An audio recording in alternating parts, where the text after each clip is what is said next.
Hello guys, welcome back to our channel. Ngayon lang ulit ako nakapag-video nga kasi masyadong na busy.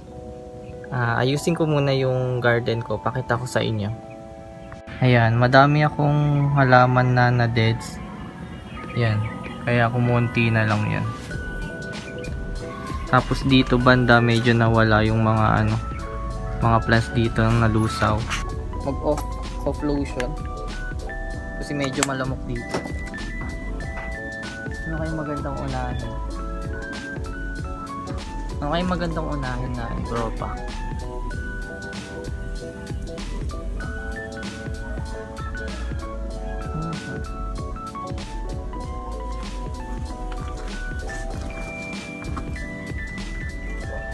Ito, sobrang haba na napabayaan na. Yan, sobrang haba. Ewan ko kung anong ID nito. Yan o. Hindi ko alam kung ano ID niya eh. Pero ano kasi ito eh, free lang kaya hindi ko alam yung ID niya. Pero family siya ng, ano ba to? Ng Scindapsus. Ito. Yan, Scindapsus. Ang siya per leaf. Dito. Yan, per leaf. Bababad ko muna siya sa tubig. Ito wala eh, runners to. Pero ano pa yan? Goods pa yan. Yan.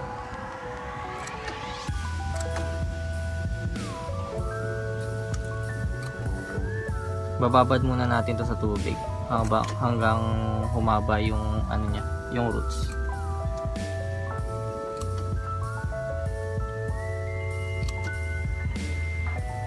Sabi nila ano daw to, medyo rare na Scindapsus. Ewan ko kung anong pangalan nito. Kung anong ID niya. Free lang kasi siya.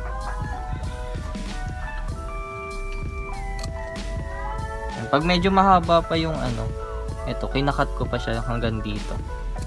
Yan, bali ganyan siya.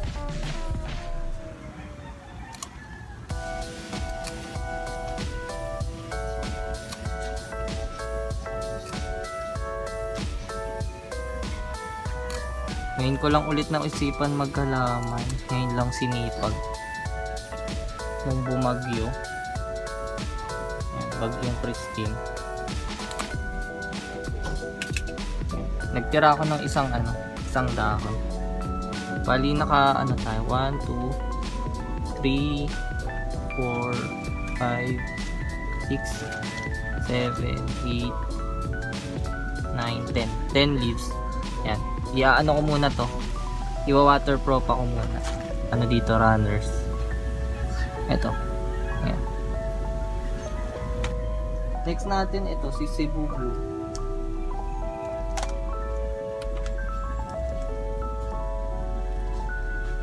Dikit-dikit na siya dito. Dumikit na yung niya, yung ugat niya sa lupa.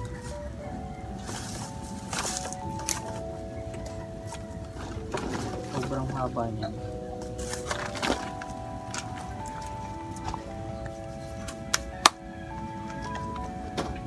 Yung haba na ng ugat niya.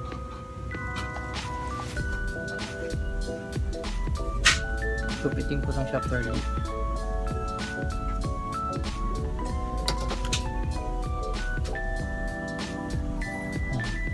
Yan, per leaf. Cebu Blue yan, Cebu Blue. Maliit lang.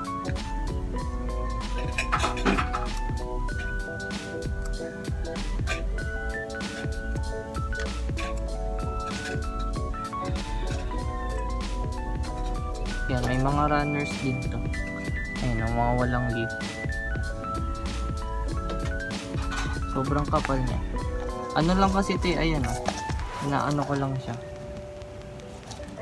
Dito ko nilalagay yung mga runners, tapos tumubo na lang siya.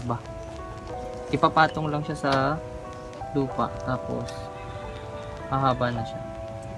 Ito na lang yung natira. Medyo mahaba pa nga siya.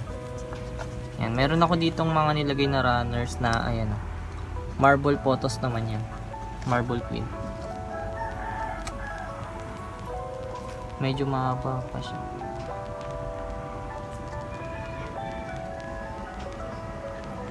Marami tayong Cebu Blue. So kailangan na natin magbawas ng halaman. Yan, bali dito ko siya ilalagay. Lalagyan ko tong tubig. Sa maliit na cup lang para hindi sila masyadong matumba-tumba.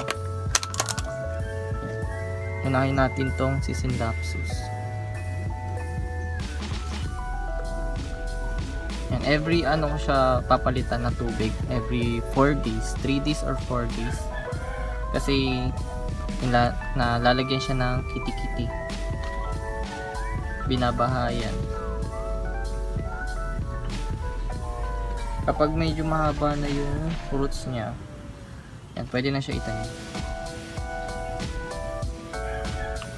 Yan, ganyan magiging itsura niya.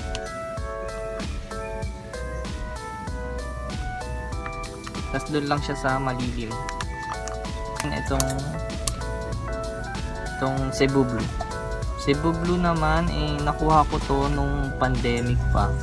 Tapos, malaki ko siya nabili, malaking leaves. Para siyang dragon tail, yung may mga split, tawag dito. Meron na siyang mga punit-punit dito. Ito. Kaso, nung tinanim ko siya, lumiit. Kaya, yun. Puro maliliit yung yung Cebu Blue natin.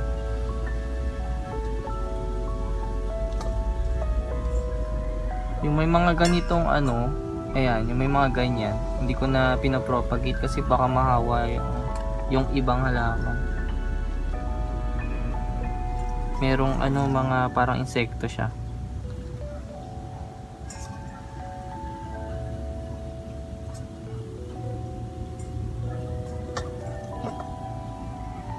Madali lang naman tong lumami yung Cebu Blue, kasi siya mga vines siya.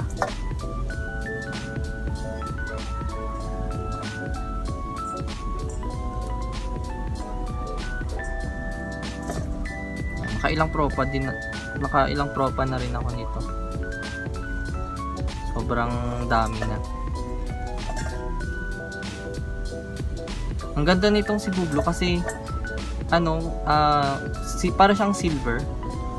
Kapag natatamaan siya ng araw, kapag makinis yung niya, yung dahon niya,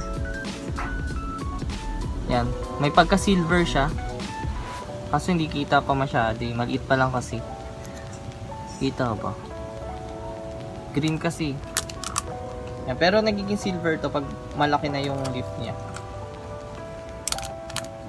Yan, sakto lang siya sa maliit na cup. Yan, sakto lang, hindi siya natutumba-tumba. Bali, ang na-propagate natin ngayon, itong dalawa. Yan. Cebu Blue, tsaka itong Scindapsus.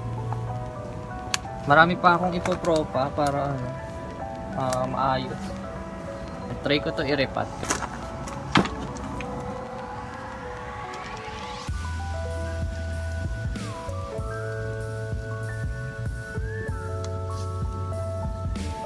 Dami niyang roots, Hindi ako expert sa pagkahalaman.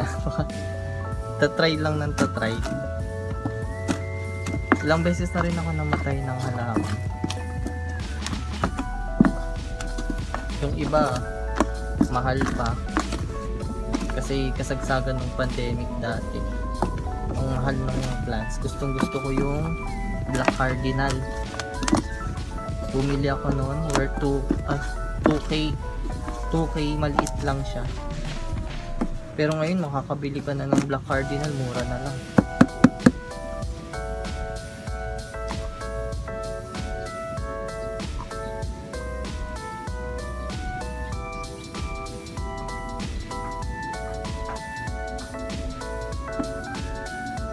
Siguro mga 1 week lang yung Black Cardinal sa akin, namatay. Nalusaw. Galing pang yun Mindanao.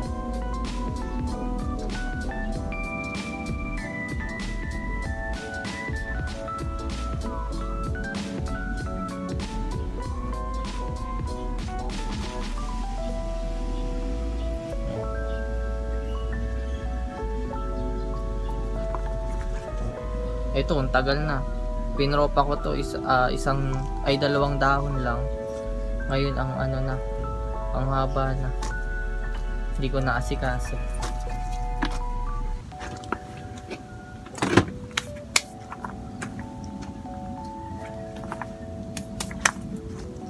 Madami pang asikasuhin dito sa garden.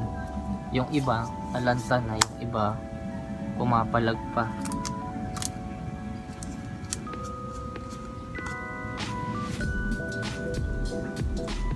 Ito, propa ko to na ano nga to? Nakalimutan ko na mga pangalan ng halaman ko. Basta alam ko may angel tea. Yan o, yung ID niya. Basta malapit sa angel. Ano ba ito? Sindapsus din tea. Yan o. Pa-comment na lang ako kung anong tawag dyan. Basta ang mga papropa natin pa. Ito. Itong silver violin. Tapos ito. Ire-repat ko na to. Dito ko na lang siya ire-repat.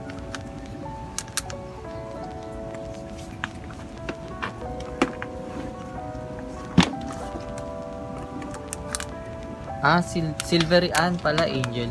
Silvery Ann, pangalan nito. Sindapsus siya. Silvery Ann. Ang healthy ng roots niya. Silvery Ann, isa to sa ano, nahirapan ako i-propa kasi sobrang tagal niya magdahon pag bagong propa. Napakatagal niya magdahon.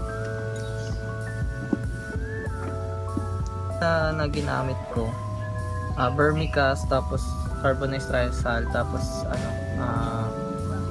coco peat. Yun lang yung meron ako, 3. Tapos yung mga lupa-lupa dito. Wala akong naubusan ako ng Rizal tsaka coco cubes, naubusan. Pero tingin ko okay naman.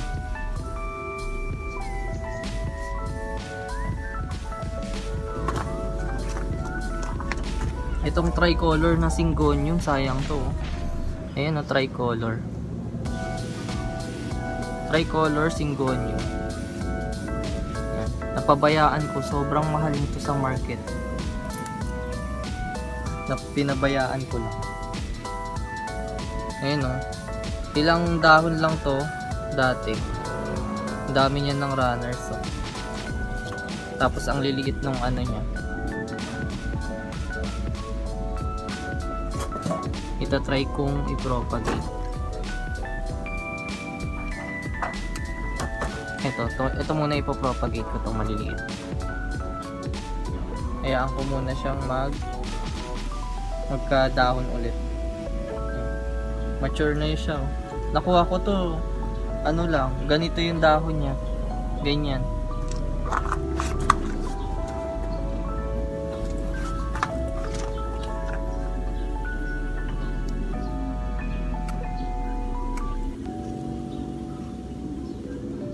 Sana mabuhay.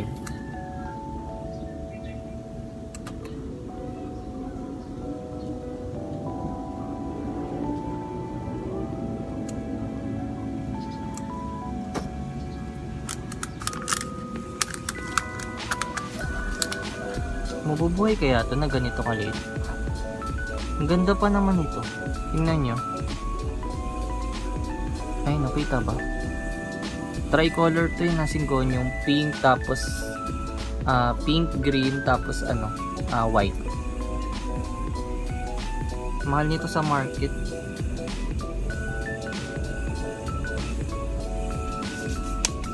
Babad ko muna.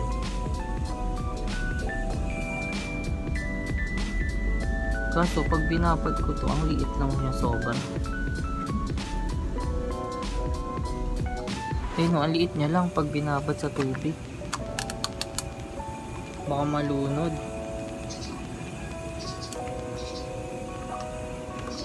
Itanim ko na lang kaya diretso.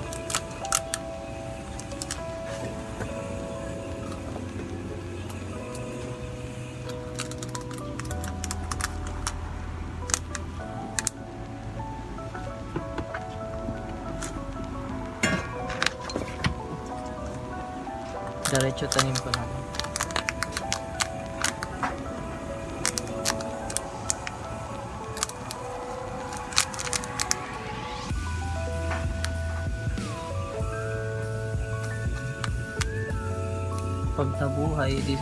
Pag nabuhay, swerte.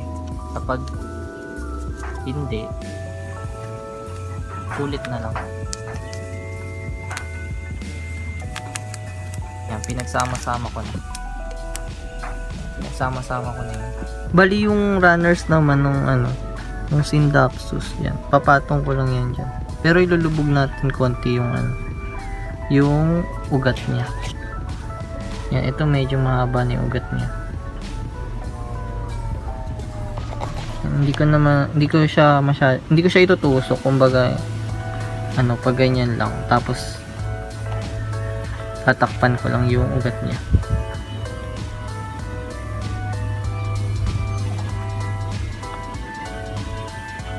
Yan, apat lang pala to. Yan, ganyan ginagawa ko sa mga runners. Ito Cebu Blue. Yan, ganyan. Yung Cebu Blue natin, maraming runners pero hindi ko na ito lahat itatanim kasi mahaba na naman, parang magiging gubat na naman tong likod ng bahay namin. Yan, kahit mga ganyan lang, update ko na lang kayo kapag nabuhay, pero kapag hindi, okay lang naman. Ito yung naripat ko, ito isa, tapos ito dalawa, Silverian, tapos ito Propa, sana mabuhay. Tapos ito ang dalawa, Water Propa. Yan, bali yan. Ito next time na to. Dito yun galing sa mother plant. Yan, ito malaki. Yan, Silver Violin. Next ko na yan. Tapos ito, sayang tong Florida Beauty, napabayaan ko din. Kamahal ng bili ko dito. Sayang to. Yan. Tapos yung mga Brazil natin, dami kong Brazil. Yan. Tapos re-repat ko na lang tong kasi medyo wala na siyang wala nang lupa. Tapos ito, nga to? Albo Syngonium albo. Wala na rin siyang lupa. Tagal ko nang hindi ito, re-repat ko din. Papalitan ko ng soil. Yan, sa sobrang tagal na ito. Ito rin, popropa ko na kasi sobrang tagal niya na. Tingnan mo, wala na siyang dahon sa katawan, sa tuktok na lahat. Tapos ito, popropa ko din to. Kinain na ng uod. Yan, ipopropa ko din yan. Tapos ito sino nga to, Monstera na Oria, pero sabi tricolor daw to kasi yellow, green, tsaka green. Ayun nasira. Ito yung bago niyang dahon. Batong Syngonium Milk Confetti. Ito naging Adansonii na Orea, kaso nag-revert na siya, hindi ko na naasikaso. Ito, hindi ko alam kung ano to. Yan, ano pa ba? Ito, Branchanum na propa ko. I-re-repat ko na lang kasi sa ko lang to nilagay sa Coco Pit. Yan, Branchanum yan. Dati kasi nung pandemic, adik ako sa halaman. Yan, mga rare plant yung mga kinukulik ko. Tapos hindi ko na naasikaso. Itong pangit na ni sino nga to? Kalimutan ko ng mga pangalan. Si Green Dragon, Philodendron. Green Dragon. Ito yung pinaka favorite ko dati. Si Fiddle Lime. Ang ganda ng variegation niya. Yan. Ganda. Ano pa ba? Itong Bilitay. Na hayok dati nung pandemic kapag may Bilitay ka. Yan, pag may Bilitay ka, yayamanin ka na. Sityo pa lang. Yan Bilitay. Binili ko to, sobrang liit pa. Ito yata yung first leaf niya. Yan, sobrang liit. Tas ngayon, Ang haba na ng ano. Ire-repat ko na siya kasi tingnan mo. Ito ba? Ito, popropa ko yung mayo ay. Alam ko dati meron akong ano, Pink Princess. Hindi ko na alam kung saan napunta. Siguro nalusaw na. Pink Princess. Tsaka yung strawberry shake. Ito bigay lang to sa akin. Yan. Kapag madami na tayong plants, mamimigay din ako.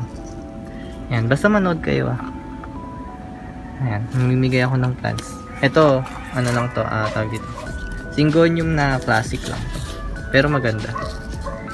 Ito, Choco Empress. Hindi ko na rin naasikaso.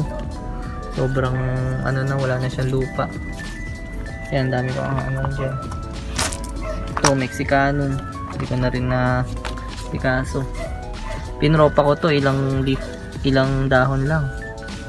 Ang lago-lago na. Ang ipopropa. Sa ngayon, yan muna yung ipopropa ko. Next time naman yung iba. Bali, yun lang. Salamat sa mga nakaabot hanggang dulo. Sana panoorin nyo yung mga susunod kong vlog. Sa susunod kong video yun. Kasi marami pa akong i-propagate yan. Marami pa yan. Yan. Yun lang. Thank you sa mga nanonood. Salamat. Dumi ng kamay ko. Thank you. Bye-bye.